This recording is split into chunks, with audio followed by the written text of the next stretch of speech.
Halo, Assalamualaikum warahmatullahi wabarakatuh. Salam safety. Citizen semua, saat ini kita sedang berada di Sydney. Kita akan wawancara Hana Nuri. Hana ini adalah seorang praktisi HSE di sebuah perusahaan tambang. Nah, di YouTube Agung K3PU itu banyak pertanyaan tuh. Gimana sih perempuan itu dalam K3? Bisa nggak sih perempuan itu menjadi K3? Mungkin karena bayangannya K3 itu di lapangan, panas-panasan gitu, terus kayak agak berketerbalikan dengan nature atau sifat asli perempuan gitu. Nah, kita akan ngebahas ini Hana, jadi bagaimana sih karir Hana sampai sekarang jadi HSE gitu ya.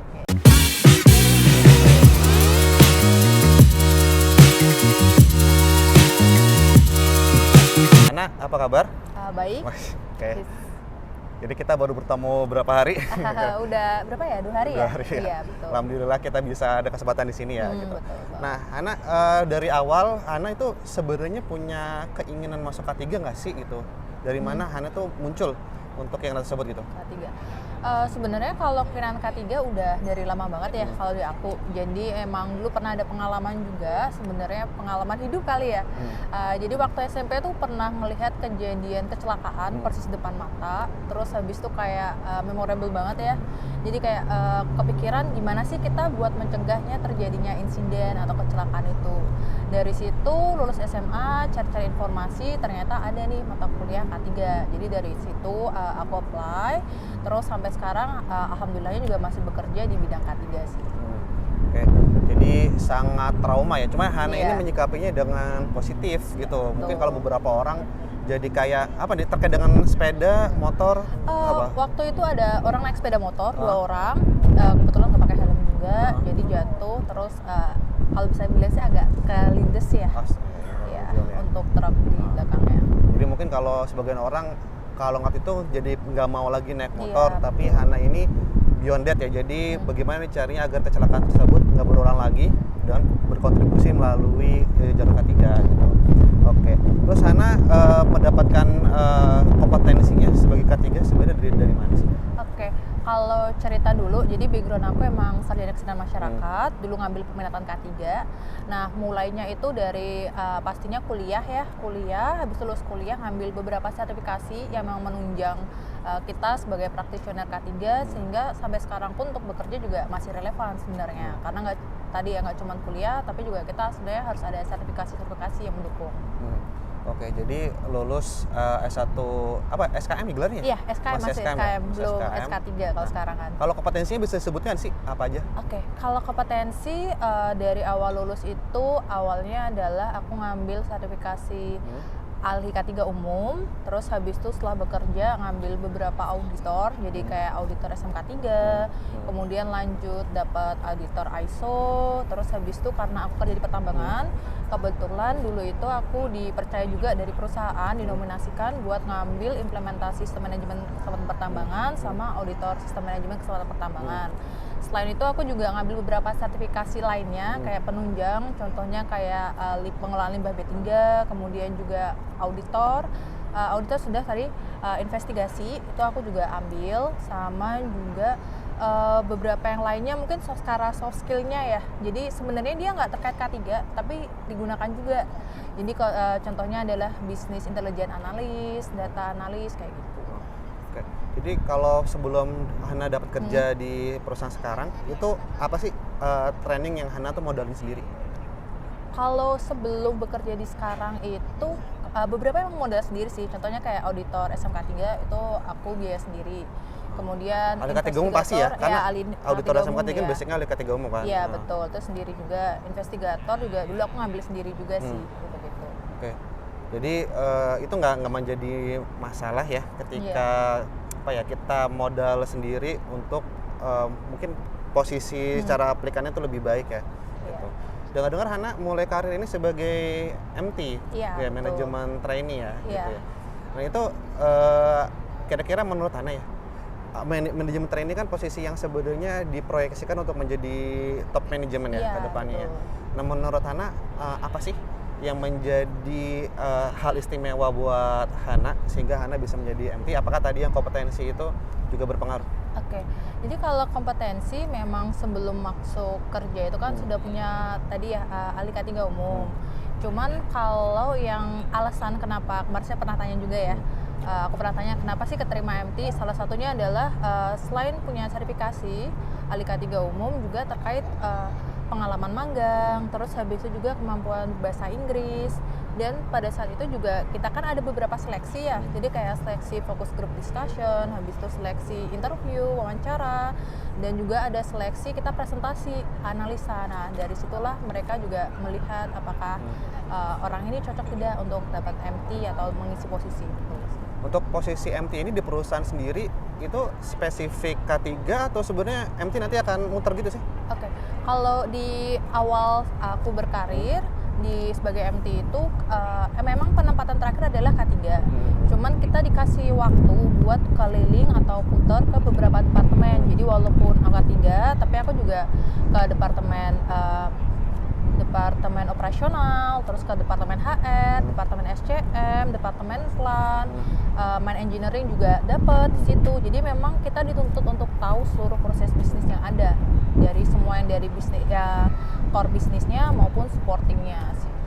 Oke, jadi sebenarnya posisi Hana ini strategik banget ya untuk MT, untuk kelangsungan perusahaan kedepannya karena udah dapat perspektif dari berbagai macam departemen gitu ya. Iya, betul. Nah itu kan terkait dengan itu ya, terkait dengan pekerjaan manajerialnya ya. Iya. Nah untuk Hana apakah melakukan juga pekerjaan di lapangan sebagai K3? K3, oke.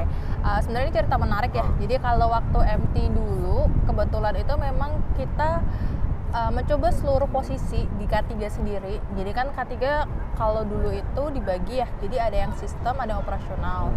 Jadi aku coba dua-duanya, sistem dan operasional. Operasional pun aku juga coba semua posisi, jadi nggak langsung karena MT tiba-tiba langsung sebagai supervisor lapangan, nggak juga. Di situ juga kita dicoba atau dikasih kesempatan buat menjadi salah satu non-staffnya, helpernya. Jadi kayak aku dulu bantu-bantu bawain rambu, pasangin rambu di lapangan. Terus habis itu melakukan pekerjaan pengapuran, bantuin teman-teman helper. Di situ juga kita dituntut untuk mencoba seluruh aktivitas dan didampingin oleh supervisornya itu sendiri sih. Itu kalau secara operasional. Kalau sistem pun juga sama ya. Jadi kita langsung dikasih proyek besar, tapi di situ kita juga harus mempelajari dulu sistemnya dari basic, dari kayak admin kita ini ngerjain apa sih, terus nanti datanya itu akan diolah seperti apa. Jadi emang dikasih seluruh point of view sih waktu MT dulu. Iya. Nah itu kan terkait dengan pekerjaan lapangan sama pekerjaan manajerial. Nah, pernah ada kendala nggak sih? Terutama ini kan kita temanya terkait dengan K3 sebagai perempuan sebagai K3 ya. Ada nggak apa yang dibilangin sama orang sama apa yang Hana rasakan itu sebenarnya nggak match itu sebagai perempuan? Oke. Kalau dibilang sih pasti ada ya, karena kan dianggapnya adalah ketika kamu perempuan, kebanyakan kamu K3 hanya bisa di sistem. Oh iya. Berarti di admin gitu ya, bisa masuk data ya. Admin atau nganalisa data, hanya bikin presentasi. Padahal sebagai perempuan kita juga punya kemampuan sebenarnya, capability pekerja di lapangan nih. Jadi kan di lapangan itu anggapan orang adalah di lapangan kita hanya mengawasi, padahal di situ kita juga melakukan analisa kan, secara langsung apa saja bahaya, resikonya, apa yang bisa kita lakukan dari apa yang kita tangkap di lapangan itu. Jadi menurutku mungkin kendalanya adalah beberapa orang akan berpikiran bahwa perempuan ini nggak bisa loh di lapangan, perempuan ini harusnya di balik meja aja, kayak gitu sih yang paling sering. Terus yang lo rasakan ternyata bisa apa nggak?